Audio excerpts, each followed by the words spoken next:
రాముల వారికే సంబంధించి అంటే, ఈ దేశం మీద దండయాత్ర చేసినటువంటి సందర్భంలో బాబర్ లాంటివాడో, అక్బర్ లాంటివాడో, లేపోతే ఖిల్జీ లాంటివాడో ఇక్కడ ఆలయాలు కూల్చినప్పుడు పబ్లిక్‌లోకి తీసుకెళ్ళిన పాయింట్ ఏంటంటే, మీ దేవుడు తనను తానే కాపాడుకోలేని దేవుడు మిమ్మల్నేం కాపాడతాడన్నట్టు. ఆ పాయింట్‌తో సైకలాజికల్‌గా దెబ్బ కొట్టి, తద్వారా మత మార్పిడి చేశారు. ఈ దేశంలో పుట్టింది కాదు కదా ఇస్లాం. అక్కడెక్కడో పుట్టినటువంటి వాళ్ళు ఈ దేశం మీదకి దండయాత్రలు చేసినప్పుడు మొదట్లో ఇక్కడ ప్రజలు మతం మారడానికి అంగీకరించకపోగా తరిమి తరిమి కొట్టారు, కొట్టి చంపారు వాళ్ళని. కాబట్టి ఆ తర్వాత కాలంలో అందుకని నేరుగా ప్రజల మీద యుద్ధానికి రాకుండా ఫస్ట్ ఆలయాల మీదకి దాడులకు వెళ్ళి ఆ ఆలయాలకు సంబంధించినటువంటి అంశాలని టార్గెట్ చేయడం ద్వారా సైకలాజికల్గా మనల్ని దెబ్బతీశారు. ఈ బాబర్ కట్టడం ఏదైతే ఉందో అయోధ్యలో ఇప్పుడు రామ మందిర్ నిర్మాణం జరిగినటువంటిది బాబర్ ధ్వంసం చేసినటువంటి సందర్భానికి సంబంధించి జ్యోతిష్కులకి పలు రకాల లెక్కలు ఉన్నాయి. అంటే ఇది శివుడాజ్ఞ లేనిదే చీమై కుట్టదా అన్నటువంటి మాట మాట్లాడుకుంటాం. ఇంకొక పదం కూడా ఉంది ఏంటంటే శని ప్రభావాన్ని శివుడు కూడా తట్టుకోక తప్పలేదు అన్నటువంటి పాయింట్. అంటే గ్రహస్థితి అన్నటువంటిది ప్రతి ఒక్కళ్ళని ప్రభావితం చేస్తుంది. ఉచ్చ స్థితిలో ఉన్న వాళ్ళని నీచ స్థితికి దిగజార్చడం కానీ, నీచ స్థితిలో ఉన్నటువంటి వాళ్ళు ఒక్కసారిగా ఉచ్చ స్థితిలోకి వెళ్ళడానికి వెనకాల గ్రహాల ప్రభావం ఉంది అని అంటుంటారు. ఇది నమ్మచ్చు నమ్మకపోవచ్చు, ఇది నమ్మమని నేను ఎవరిని కూడా చెప్పరు. కాకపోతే అదొక నమ్మకం. 1526లో బాబర్ దాడి చేసిన సందర్భంలో ఉన్న గ్రహస్థితులు కానీ, లేకపోతే ప్రపంచ యుద్ధం ఒకటి వరల్డ్ వార్ 1 వరల్డ్ వార్ 2 జరిగినటువంటి సందర్భంలో గ్రహస్థితులు కానీ ఇవన్నీ ఒకే మూసలో ఉన్నాయా అనేటువంటి అంశం మీదన ఒక పరిశోధన జరుగుతుంది. అది ఇక్కడ కాదు, అమెరికా బ్రిటన్లలో జరుగుతున్నటువంటి పరిశోధన. ఈ పరిశోధనకు సంబంధించి ప్రత్యేకించి మన కోసం డాక్టర్ వెంకట చాగంటి గారు అమెరికా నుంచి, అట్లాగే బ్రిటన్ నుంచి రాఘవేంద్ర సాయి అక్కిన ప్రగడ గారు ఇద్దరు కలిసి అయోధ్య రాముల మీద చేస్తున్నటువంటి జ్యోతిష్య పరిశోధన అంశాలని లాస్ట్ ట్రిప్ ఒకటి పంచుకున్నారు. ఇప్పుడు తాజాగా అయోధ్యలో రాముల వారి గుడిని 1528లో కూల్చినప్పుడు ఉన్న గ్రహస్థితులకి భారతదేశంలో ఎన్ని ఇతర దేవాలయాలు, అట్లాగే అమెరికా 9/11 దాడులు, ఇజ్రాయెల్ దాడులు, ప్రపంచ యుద్ధాలు 1 and 2 జరిగినప్పుడు ఉన్న గ్రహస్థితులకి సామీప్యం ఉన్నదా అన్న దాని మీద 2 పరిశోధన పత్రాలు ప్రచురించారు. దానికి సంబంధించినటువంటి వీడియో ప్రస్తుతం నేను ఈ వీడియో కింద ఒక లింక్ ఇస్తున్నాను. ఆ లింకులో ఆ డీటెయిల్డ్ వీడియో కూడా ఉంటుంది. ఎందుకంటే మొత్తం దాదాపు 1 hour దాకా ఉంది. అంత వీడియో మన మెయిన్ ఛానల్లో వర్కౌట్ కాదు కాబట్టి మిగతా వీడియోస్ అన్నీ ఆగిపోవాల్సి వస్తుంది. కాబట్టి జర్నలిస్ట్ ఐ టుడే దాంట్లో డీటెయిల్డ్ వీడియో పోస్ట్ చేస్తున్నాను, ఒకసారి అక్కడ గమనించవచ్చు. ఒక చక్కటి సమాచారం, ఇద్దరు ఉద్దండులైనటువంటి వాళ్ళు జరిపినటువంటి చర్చ. ఇప్పుడు కుజ దశలో రాహు అంతర్దశలో కేతు ప్రత్యంత దశ ఉంటే ఏమవుతుంది? చంద్రుడు లేనప్పుడు, సూర్యుడు లేనప్పుడు కేవలం చీకటి మాత్రమే ఉండేది. అసలు రామాలయం కూలకొట్టబడడానికి గల గ్రహస్థితులు ఏమిటి?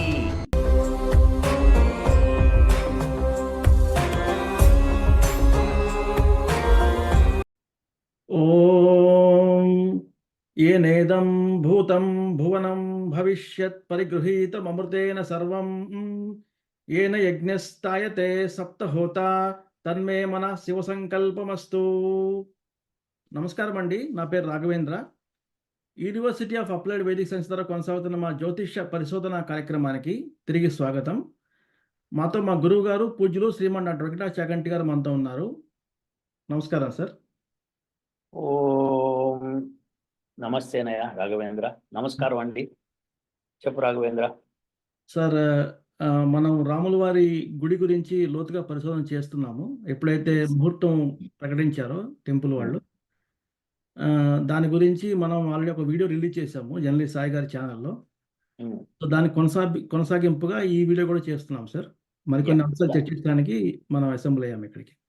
ఎస్, నేను కొద్దిగా దీని గురించి ఉపాధ్యాతం ఇవ్వాలి ఫస్ట్ మొదట, ఓకేనా?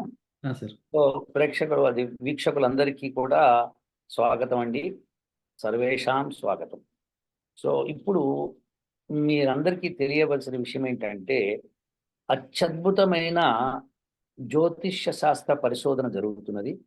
ప్రపంచంలో ఇప్పటి వరకు ఎవ్వరూ చెయ్యనటువంటి పరిశోధన అక్కిన ప్రగడ సాయి మొదలుపెట్టాడు. నేను అతనికి గైడ్లైన్స్ ఇస్తున్నాను, ఎలా చేయాలి, ఏమిటి, దాన్ని లోతుగా పరిశీలించమని చెప్పి స్టాటిస్టిక్స్ కలెక్ట్ చేయమని చెప్తే అద్భుతమైన స్టాటిస్టిక్స్ కలెక్ట్ చేశాడు. ఇప్పుడు బాబ్రీ మస్జిద్ కూల్చి రామాలయం కట్టారు, బాగుంది. కానీ అంతకుముందు బాబర్ వచ్చి రామాలయాన్ని పడగొట్టాడు. అది 1528లో జరిగింది. అయితే అసలు అప్పుడు ఎందుకు పడింది, అప్పుడు ఆ రామాలయానికి ఉన్న విశిష్టత ఏమిటి, దాని దశలు ఎట్లా ఉండింది అన్నది ఎవరూ పరిశోధించరు. ఇప్పుడు ఒక చరిత్ర, ఒక మనిషి పుట్టినప్పుడు అతనికి పరాశర హోర శాస్త్ర ప్రకారము కొన్ని దశలు ఉంటాయి.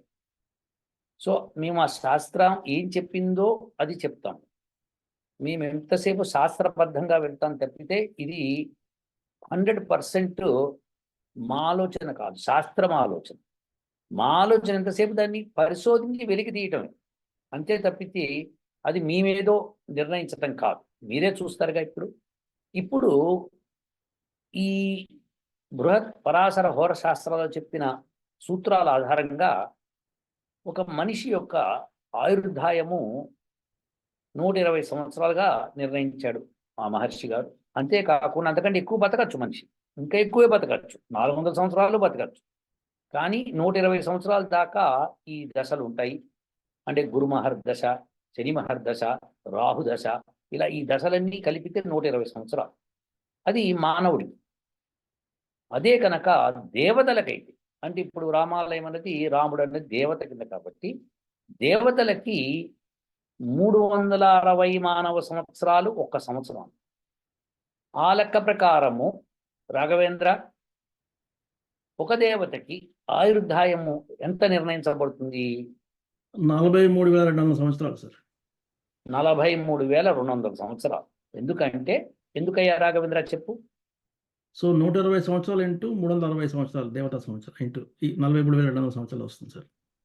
అంటే మానవుడికి 120 సంవత్సరాలు ఉన్నప్పుడు దేవతకి ఎన్ని సంవత్సరాలు ఉంటుంది ఆయుర్దాయము అన్నది బృహత్ పరాశర హోర శాస్త్ర ప్రకారము, సూర్య సిద్ధాంతం ప్రకారము, వేదం ప్రకారము లెక్కలు వేస్తే ఇది తేలిందన్నమాట. దానికి సంబంధించి మంచి రీసెర్చ్ పేపర్ని అక్కిన ప్రగడ సబ్మిట్ చేశాడు. అది పబ్లిష్ కూడా అయింది. సో అది ఆ పబ్లిష్ అయిన పేపర్ని ఒకసారి చూపించు రాఘవేంద్ర. సార్ రెండో పేపర్ కదా అది. ఈ పరంపరలో, రామాలయం పరంపరలో ఇది రెండోది. ఏంటి హెడ్డింగ్ చదువు ఒకసారి. పేపర్ ఇదే సార్.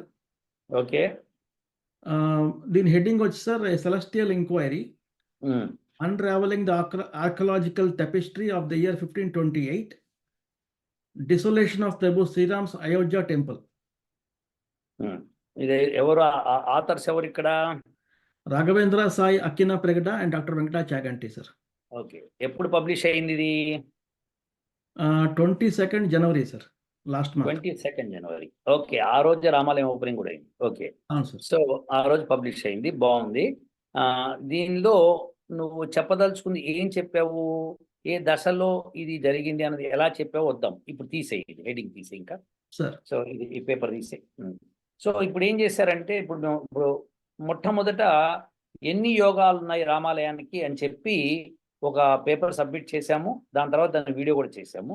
ఇప్పుడు రామాలయం ఓపెనింగ్ 22 డిసెంబర్ మధ్యాహ్నం 12:29 నుంచి 12:32 మధ్యలో జరిగింది. అవునా?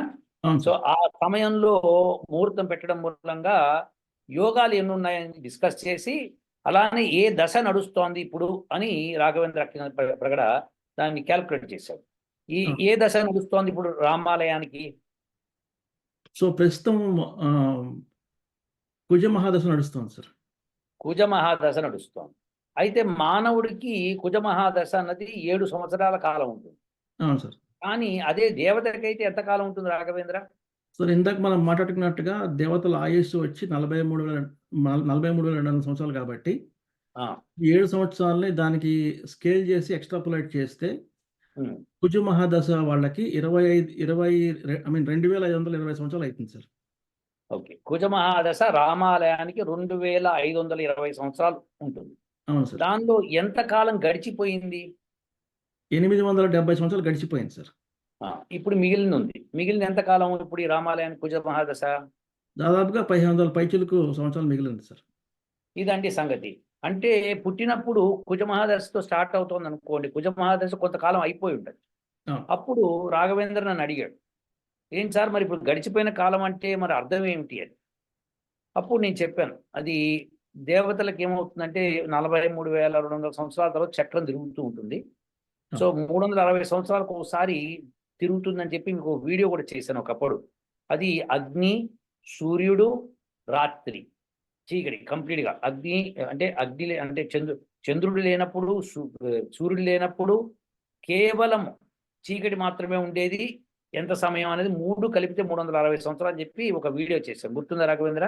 అవును సో సార్. అది ఆ లెక్క ప్రకారము దేవతా సంవత్సరాలు మనం లెక్క పెట్టినప్పుడు ఇప్పుడు కుజ మహాదశకి వెనక్కి వెళ్తే, అంటే పుట్టిన దగ్గర నుంచి ఇంకొక 1500 సంవత్సరాలు ఉంది. అంటే రామాలయం ఎస్టాబ్లిష్ అయిన దగ్గర నుంచి 1500 సంవత్సరాలు కుజ మహాదశ నడుస్తుంది. కానీ అవును సార్. అంతకు పూర్వం 870 సంవత్సరాలు గడిచిపోయిందా? గడిచిపోయింది. అంతేనా? అవును సార్. 870 సంవత్సరాలు గడిచిపోయింది. సో ఆ గడిచిపోయిన సంగతి ఏం చేయాలి సార్ అండి? అప్పుడు చెప్పాను, అది పూర్వజన్మ ఆయనకి. సో ఆ పూర్వజన్మలో ఏం జరిగింది అన్నది క్యాలిక్యులేట్ చేస్తే బాబర్ వచ్చి 1528లోనే ఎందుకు పడగొట్టాడు, అంతకు ముందెందుకు కాదు, అంతకు తర్వాత ఎందుకు కాదు అని భీషణమైన క్యాలిక్యులేషన్స్ చేశాము. అవును సార్. అది ఎన్ని క్యాలిక్యులేషన్స్ అంటే కొన్ని వందలు